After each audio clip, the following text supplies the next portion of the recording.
Qué hermoso es estar en tu casa, casa de oración, Señor, donde venimos, Padre, para alabar tu nombre, donde venimos, Señor, para adquirir de ti, Señor, de tu palabra, para que tu Espíritu ministre en nuestras vidas. Permite, Señor, que tu Espíritu Santo sea el que ministre, el que enseñe, el que exhorte, el que consuele, el que fortalezca, el que anime, el que haga la obra necesaria, Señor, en cada uno individualmente. Habla tu Espíritu Santo. Permíteme ser, Señor, solo instrumento tuyo y que seas tú tomando control de cada palabra, Señor. Cierra, Señor, mi boca de aquello que no quieres que sea dicho. Te lo pido en el nombre de Jesús y que seas tú, Señor, bendiciendo, edificando a tu iglesia. Te lo pedimos en el nombre de Jesús. Amén. Así como está de pie, antes de que se siente aprovechando y abusando, vamos a abrir las escrituras y vamos a ir a Efesios, su capítulo 3. Esta vez no vamos a tener pantalla enfrente. Vamos a ir a Efesios capítulo 3.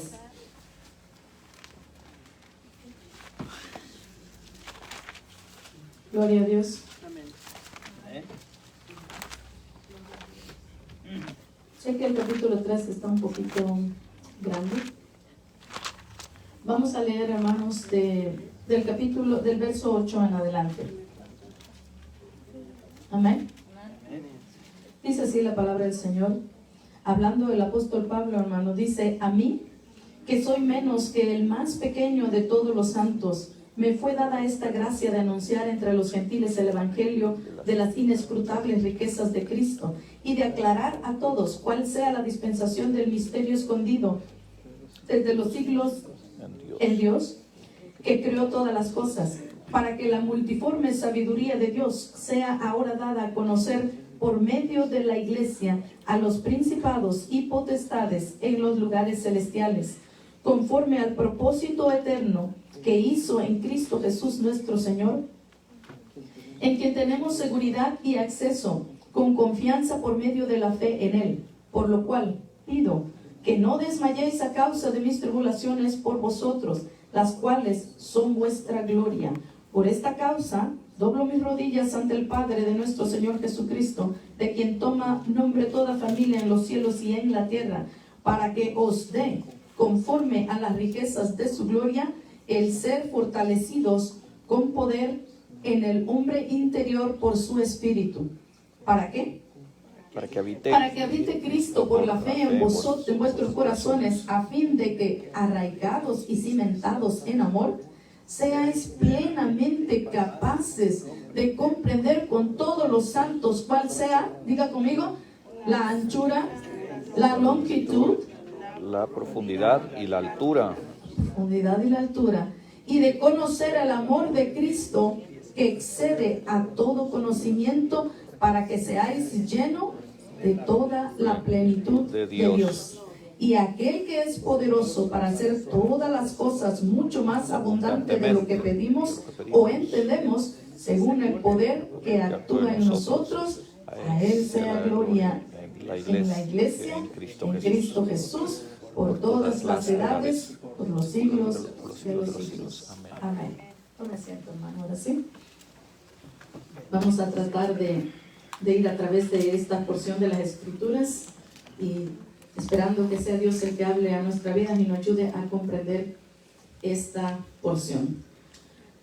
Dice que hay bastante en esta porción de las Escrituras. Hay bastante. Me recuerdo que Pedro en una ocasión, hermanos, dijo en una de sus cartas, si usted lo busca por ahí, dijo que Pablo en muchas de sus cartas había dicho cosas que eran difíciles de interpretar, de entender. Y eso es verdad. Pablo en sus cartas, hermanos, habla un misterio, ¿verdad? Que leímos aquí que habla de un misterio que le fue dado a él, el revelar el misterio de la gracia de Dios, es decir, el evangelio para las personas. No solamente, él dice para los gentiles, porque cuando Jesucristo vino, dice que vino a los suyos, ¿verdad? Así que los judíos, el pueblo de Israel, se sentía el único con derecho de esta de parte de Dios, el pueblo escogido, el pueblo único, el pueblo apartado. Así que cuando Jesucristo vino, a pesar de que ellos no le conocieron, pero Pablo dice que a él le había sido dado el misterio revelado para que fuera traído este evangelio no solo a los judíos, pero también a los gentiles. De esto es de lo que habla el capítulo 3, desde el verso 1, pero no leímos desde el verso 1. Nosotros ya avanzamos al verso 8, donde él dice que a él se le había dado esto del misterio escondido, el verso 9, y de aclarar a todos cuál sea la dispensación del ¿qué? Del misterio escondido desde los siglos en Dios. Es decir, que este ya era un plan, hermanos, que ya estaba ¿desde cuándo? Desde el principio. Dios ya tenía su plan trazado. Cuando yo voy más abajo, hermanos, en el verso, eso es el verso 9, cuando vamos al verso 10, mire lo que dice, y esto me sorprende bastante. Y yo ayer cuando estaba leyendo, estaba muy sorprendida, porque yo decía, yo he leído esta porción de las Escrituras muchas veces, y quizás usted también. Pero cuando leemos este verso 10, hermano, yo quisiera que usted se pregunte, ¿qué quiere decir esto? Lo leemos, el verso 10. Mire lo que dice. ¿Para qué fue este misterio traído y que fuese conocido y revelado a su iglesia? Para que la multiforme sabiduría de Dios sea ahora dada a conocer por medio de ¿quién? De la iglesia. De la iglesia. ¿A quién? A los principados y potestades en los lugares celestiales. ¿Usted ha entendido esa frase? Oiga, ahora entiende por qué Pedro dice, oiga, es que Pablo en sus cartas dice tantas cosas que son difíciles de comprender. ¿Para qué fue traído esto a la iglesia? Para que la multiforme sabiduría de Dios, nuestro Creador, fuese dada a conocer ¿a quién? A las Principados y potestades en los lugares celestiales. ¿Quiénes son esos? ¿Quiénes son las potestades? Yo me quedé así y dije, ¿pero cómo? ¿Pero cómo es posible? No lo entiendo. Y empecé a leer comentarios, me gusta leer comentarios de comentaristas que traen, estudiosos que investigan historia, investigan significados de palabras, investigan la historia en cuanto a la Biblia y ponen cosas juntas y nos ayudan a comprender un poco mejor.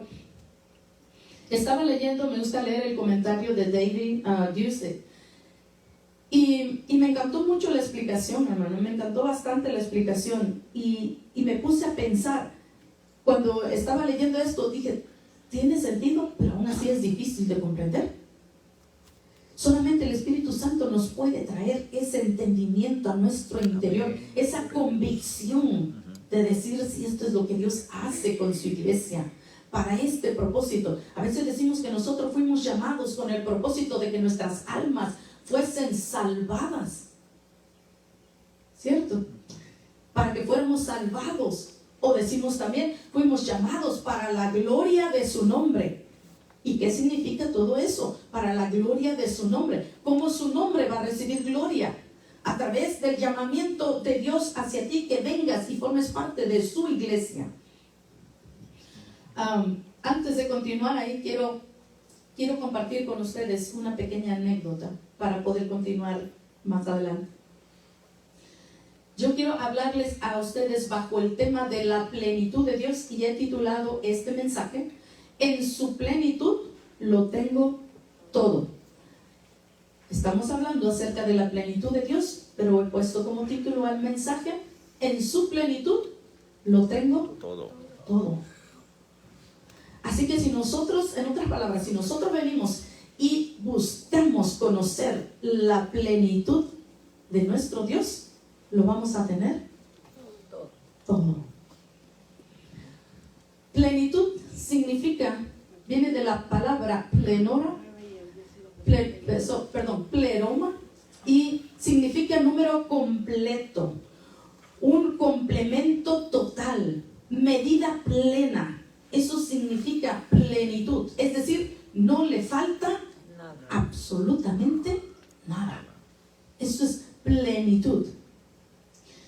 Y la anécdota de la que yo le quiero hablar se trata de un joven universitario que tenía a su padre, y su padre era un padre que tenía lo suficiente, no le faltaba nada, era una familia rica, se puede decir, suficiente, tenía lo suficiente. Este joven estaba a punto de graduarse en la universidad, y se dice que este joven desde mucho tiempo antes admiraba un auto que le gustaba bastante. Y como él sabía que su padre se lo podía dar, él se lo pidió a su padre como regalo de graduación. Finalmente llegó el día de la graduación y su padre le llamó aparte y le dijo: yo me imagino, hermano, esta graduación. ¿Qué hacemos cuando hay graduación? Celebramos y hacemos fiesta, comida, banquete, ¿y qué más hacemos? Traemos invitados, ¿verdad? Porque queremos compartir nuestra alegría, nuestro gozo y regocijarnos juntos con los demás. Yo me imagino esta celebración y dice que él llama a su hijo aparte porque le va a dar su regalo de graduación. Dice que el padre lo llamó aparte y le dijo lo orgulloso que se sentía de él y lo mucho que lo amaba. En sus manos tenía una caja que estaba forrada con papel de regalo. El joven abrió la caja y vio una hermosa Biblia forrada en cuero y con su nombre escrito encima con letras de oro. Estaba tan decepcionado el hijo que le gritó a su padre diciéndole: con todo el dinero que tienes, ¿es lo único que se te ocurrió regalarme una Biblia?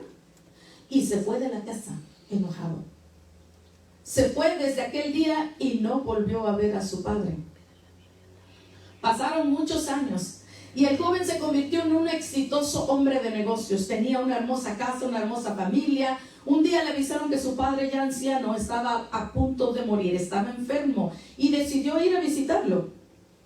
Pero justo antes de partir para visitar a su padre, recibió la otra noticia de que su padre ya había muerto y había dejado todas sus posesiones, por la cual él tenía que ir para hacer todo ese tipo de arreglos que ya conocemos, los trámites y todo eso. Cuando él llega a la casa, dice que le invadieron los recuerdos y la tristeza llenó su corazón. Volvió a aquella casa de donde se había ido, decepcionado por no haber recibido lo que él quería. Cuando llegó, dice entonces, con esa tristeza en su corazón, empezó a ver todos los documentos importantes que tenía su padre, y entre estos se encontró la Biblia que le había querido regalar. Al abrirla, en su interior cayeron unas llaves que tenían una tarjeta. En la tarjeta estaba escrita la fecha de su graduación y las siguientes palabras: estas llaves abrirán la puerta del auto que tanto quieres. Te amo con todo mi corazón. Felicidades. Con lágrimas en los ojos, abrió la Biblia y comenzó a hojear sus páginas. El padre cuidadosamente había subrayado una porción en Mateo 7. Si vosotros, siendo malos, sabéis dar buenas dádivas a vuestros hijos, ¿cuánto más vuestro Padre Celestial dará a sus hijos aquello que le pidan? ¿Cuántas veces nosotros, hermanos, estamos pidiendo recibir algo de Dios y pensamos que Dios se ha olvidado de aquello, y pensamos que Dios no nos los ha dado ni nos los va a dar? Y Dios nos ha dado las cosas y nos ha respondido oraciones que hemos estado pidiendo y no nos damos cuenta. ¿Saben por qué? Porque nos pasa como a este joven. Él nos ha dado ya las llaves, pero nosotros no queremos tomarnos el detalle de abrir la caja y descubrir cuántas bendiciones espirituales Él tiene para sus hijos, para su iglesia. Él tiene para nosotros, hermanos, regalos espirituales, no solamente regalos espirituales.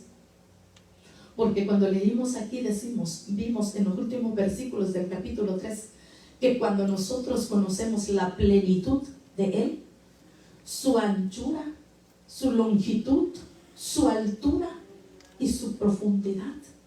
Dice que entonces Él es suficiente para darnos todas las cosas más abundantemente de lo que tú y yo a veces pedimos y entendemos. Bendito sea su nombre. Pero ¿qué pasa entonces? A veces tomamos la decisión de este joven. Ya le he pedido a Dios, Dios no hace nada. Dios a mí no me usa. Dios a mí no me ha llamado.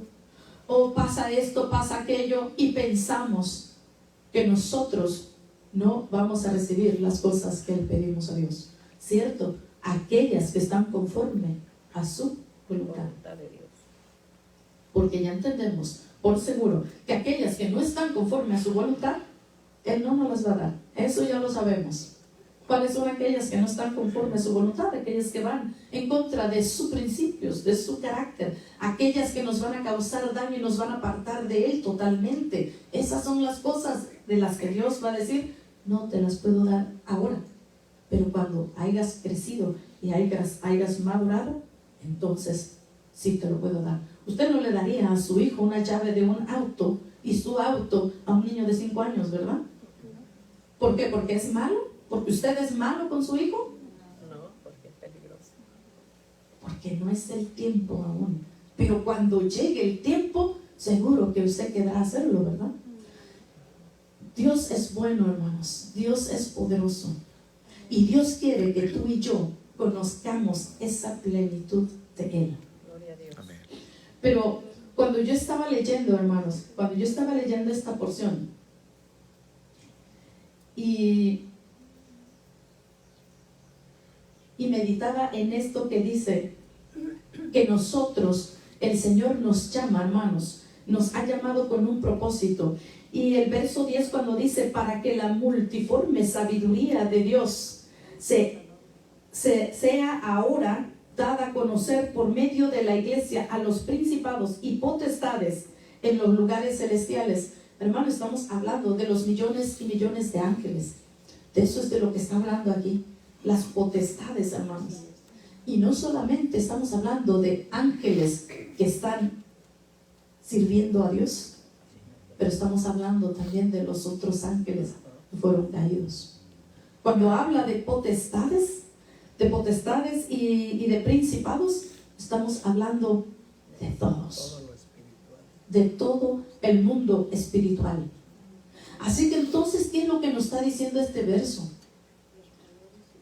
Que nosotros, la iglesia, tiene una responsabilidad y ha sido llamada con un propósito, no solamente para que seamos salvos, sino para que sea conocida la multiforme sabiduría del Altísimo, de tu Creador, de tu Dios.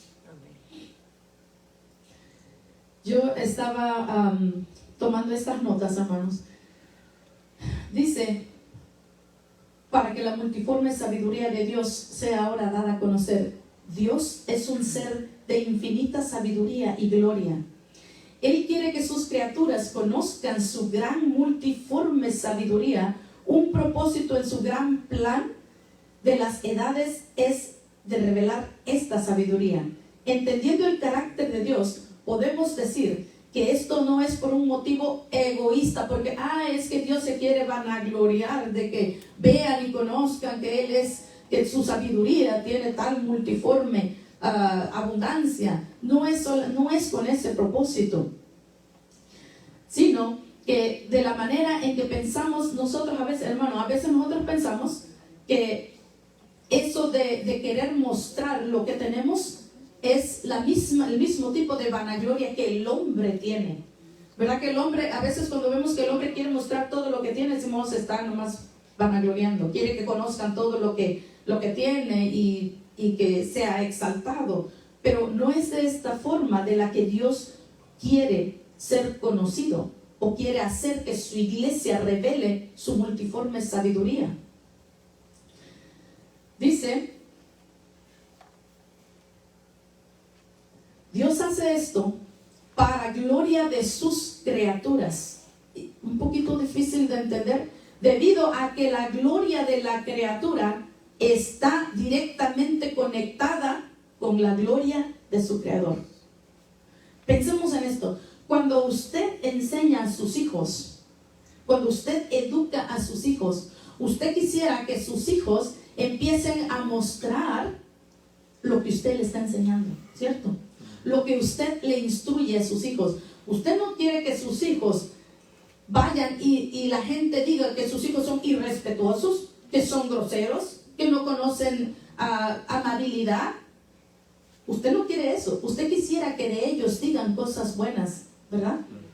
Porque en ellos se refleja lo que usted y yo les enseñamos y somos.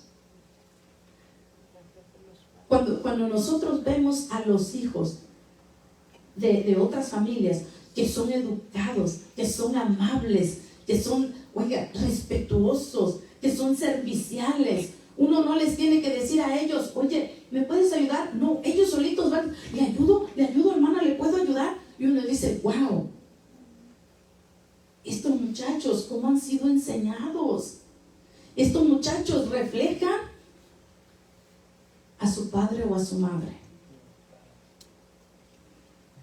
Este es el sentido de que Dios quiere que en nosotros se refleje ¿cuál? La multiforme sabiduría de Él.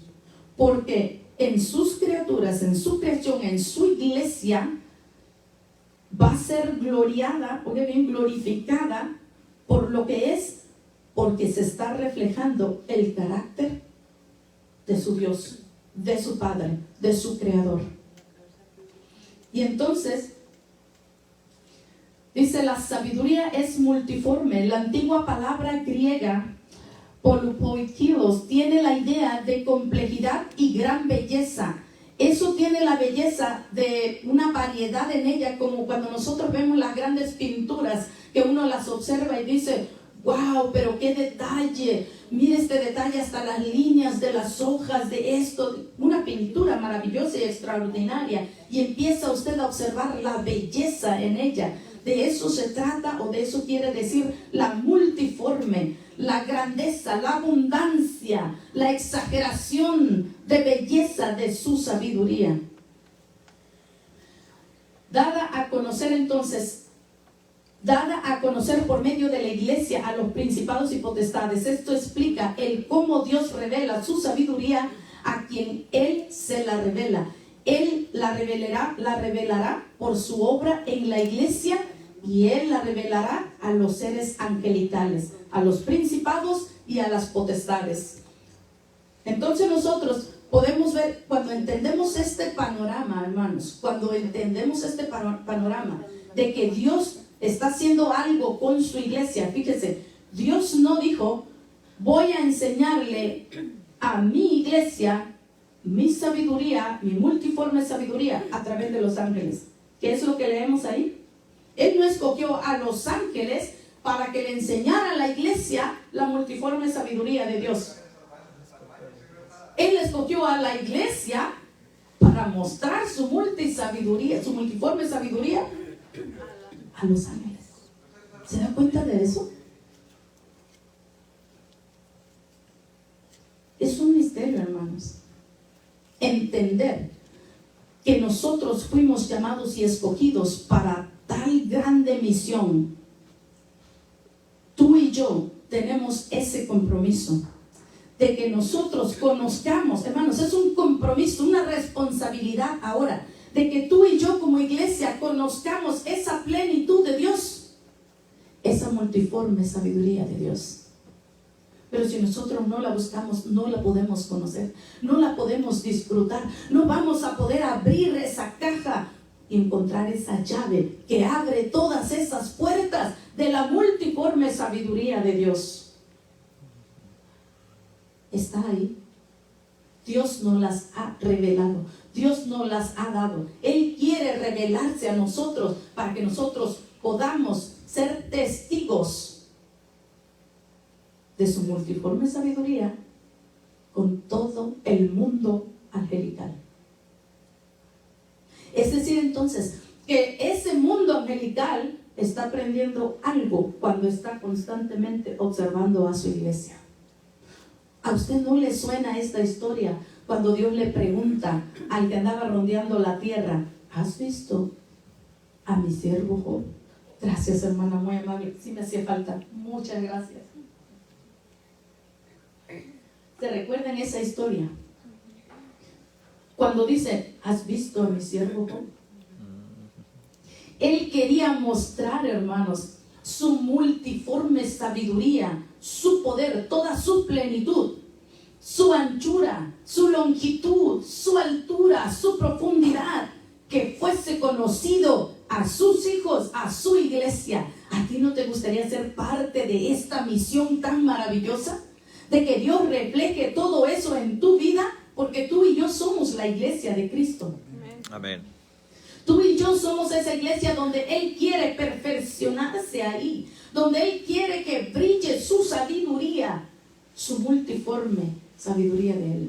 Encierra su carácter, su esencia, quién es Él, su plenitud. Y podríamos seguir leyendo más acerca de eso, pero no lo vamos a hacer. Vamos a seguir. ¿Cómo es que nosotros podemos saber que tenemos todas estas cosas al alcance de nosotros? La plenitud, conocer la plenitud de Dios. ¿Cómo nosotros podemos saber que tú y yo podemos tener eso? ¿Cómo tú sabes que tienes esa caja que Dios te ha dado ya? ¿A quién Dios le está dando esto? A su iglesia. ¿Quién es su iglesia? Los que se convierten en sus hijos. Es decir, que cuando Cristo entra, hermano, Dios se convierte en nuestro Padre, entonces nosotros nos convertimos en sus hijos. ¿Amén? Dios entra a través de la ventana de la fe, habita en los corazones, es decir, que se imprime en nosotros, en nuestra naturaleza, en nuestra mente, nuestra voluntad y nuestras emociones, la vida misma de Cristo en nosotros. Cuando Él viene, cuando nosotros le recibimos, Él viene y ahora Él habita en tu vida. Es decir, que ahora Él llena todo espacio que ocupa tu alma. No tu cuerpo, pero tu alma. Después tu cuerpo y todo lo demás de ti refleja lo que ya está en tu alma. Pero Él viene y llena todo espacio en tu alma. ¿Cuáles son esos espacios en tu alma? ¿De qué está compuesta tu alma? Eso es. Cristo viene y habita en tu alma y nos convertimos en sus hijos. Somos sellados a través de esta conversión, de este recibimiento. Conversión, hermanos, no es solamente decir con mis palabras: ah, sí, yo recibo a Cristo Jesús, y ahí de ahí nos vemos ya. Yo ya lo recibí y ahí nos vemos, solo lo espero ya cuando Él venga por mí. Recibir a Cristo en el corazón es dejarlo precisamente que suceda esto, que sea impresa la vida misma de Cristo dentro de nosotros. Amén. Y cuando eso sucede, hermano, tu alma empieza a dar un giro, porque ya no puede. Oiga, meta una lámpara adentro de una caja, ¿se seguirá mirando oscura? Si usted enciende una lámpara dentro de una caja, no se sigue mirando oscura, se enciende. Nuestra vida, cuando Cristo viene y entra, Él es la luz, ¿verdad? Amén. Cristo es luz. Cuando Él entra en tu vida, tú ya no puedes seguir siendo el mismo. Porque ahora su luz de Él va a llenar todo espacio de tu alma. Y cuando hablamos de alma, hablamos que nuestros pensamientos, nuestro intelecto empieza a ser, porque ahora está siendo iluminado por Cristo. Nuestras emociones empiezan a ser transformadas, porque ahora son llenas por Cristo. Nuestra voluntad empieza a ser tornada hacia la de Él, porque ahora Él es el que está habitando en nuestra alma. Así que nuestra vida empieza a ser transformada. Eso es cuando Cristo habita en nosotros. Eso sucede cuando nosotros le decimos a Cristo: ven y reina en mi vida. Yo te entrego mi vida. Yo te entrego mi alma. Entonces va a suceder todo esto en nosotros. Y cuando eso pasa, hermanos, cuando eso pasa, la vida de Cristo que ya habita en nosotros va a empezar a reinar su plenitud. Y vamos a empezar a conocer su plenitud de Él. ¿Cuál es esa plenitud? ¿O qué es lo que va a suceder? Dice que nuestro interior va a ser fortalecido con poder por su Espíritu Santo. Es lo que leímos aquí. Estas son las frases que leímos aquí. Para que habite Cristo a fin de que nuestro amor sea arraigado y cimentado. Es lo que leímos aquí, hermanos. Esto es lo que va a pasar. Esto es lo que sucede en la vida del creyente y en toda su iglesia. Para que habite Cristo a fin de que nuestro amor sea arraigado y cimentado. Fíjese que estas dos palabras, arraigado y cimentado, llevan un sentido de dos diferentes cosas. ¿A qué se refiere cuando se habla de arraigado? ¿Suena a raíz? Echar raíces. Quiere decir que un árbol que echa raíces no puede ser tirado fácilmente.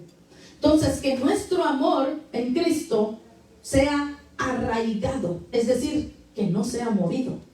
Y la siguiente palabra dice cimentado. ¿A qué le suena cimentado? Cimientos. A un cimiento de construcción. ¿Quiénes construyen una casa sin cimiento? No vaya a ser que nuestra fe sea una casa sin cimientos, porque entonces no va a servir. Nuestra casa de fe, de gracia, de amor, no va a estar fundada en la plenitud de Cristo. Y entonces esto se va a venir abajo.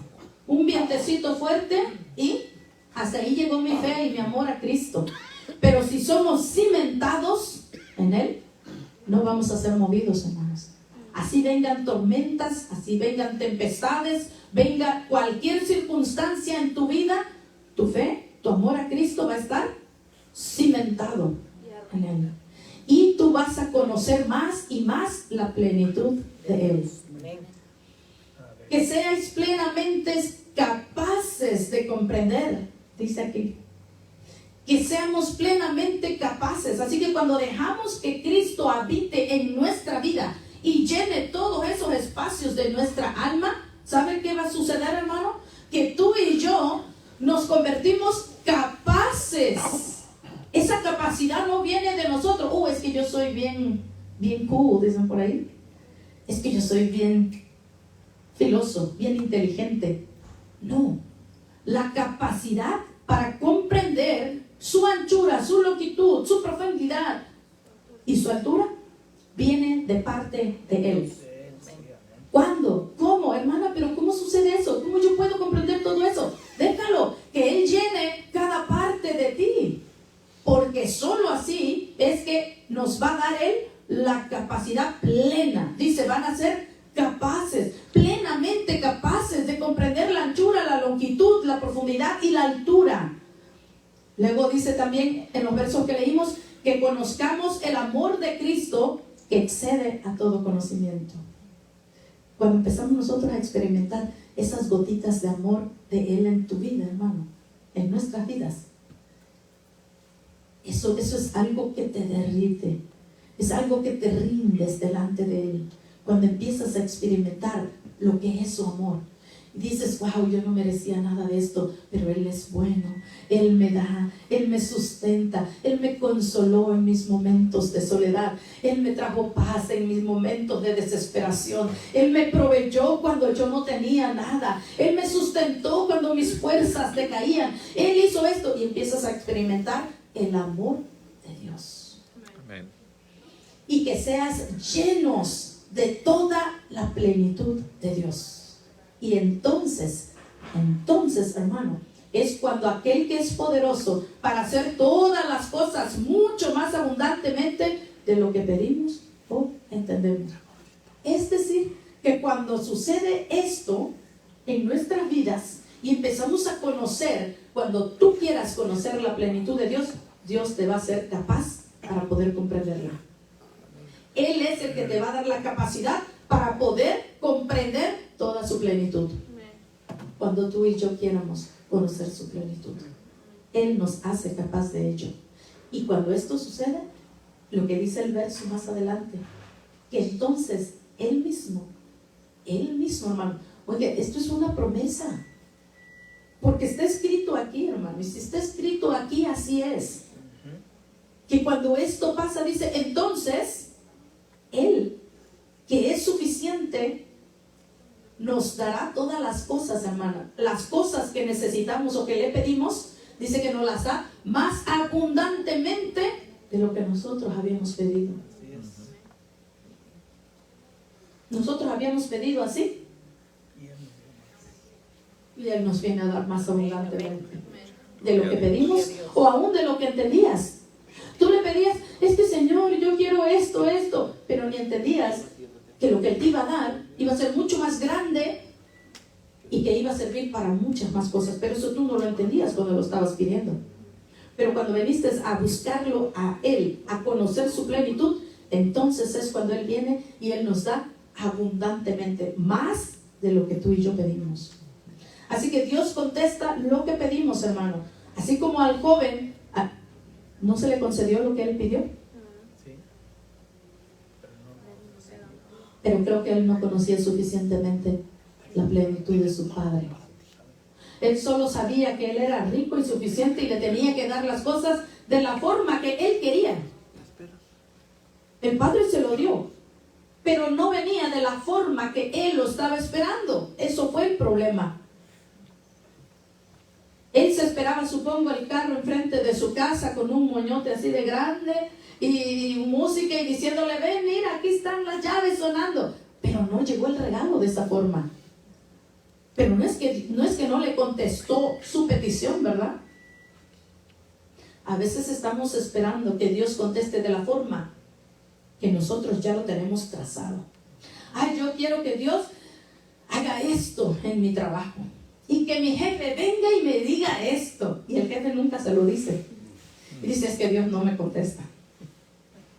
Pero Dios ya te contestó. Solo que no lo va a hacer de esa forma. Lo va a hacer a su manera y lo va a hacer en el tiempo perfecto de Él. Así es. Solamente que nos queda una cosa que hacer. ¿Cuál es lo que estamos hablando que tenemos que hacer? Buscar la plenitud de nuestro Dios, que llene nuestras vidas, para que Él sea glorificado, porque Él quiere darse a conocer a todas las potestades. ¿Y qué más? A todo el mundo espiritual, a través de su iglesia.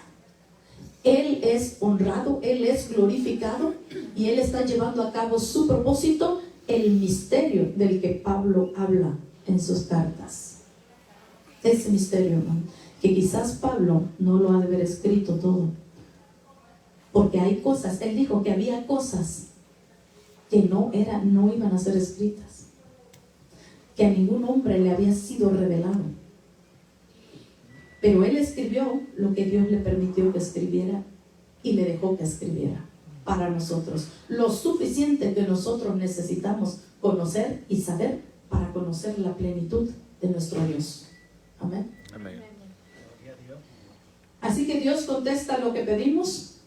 El no tener la plenitud de Dios, hermanos, es no estar completos. Pero el buscar que el poder de Dios actúe en nuestro interior produce y hace que Dios conteste nuestras peticiones aún más abundantemente de lo que nosotros habíamos pedido. Así que no intentes visualizar la respuesta de Dios conforme a tu voluntad o conforme a tus ideas, a tu manera, a tu forma.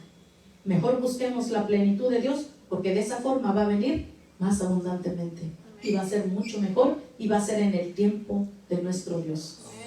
Así que pedir a Dios de su plenitud nos ayuda a ver la respuesta de Dios y aceptarla como a Él le plació dártela, aun cuando tú no lo entiendas.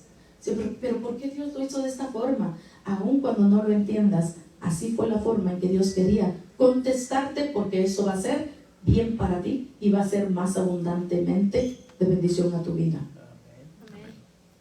Así que entonces los riesgos en la falta, y ya terminamos aquí, los riesgos en la falta de la búsqueda de su plenitud. vamos a estar ignorando todas las bendiciones espirituales que tenemos en Cristo y podríamos despreciar las respuestas de Dios. Estos son los riesgos, hermanos.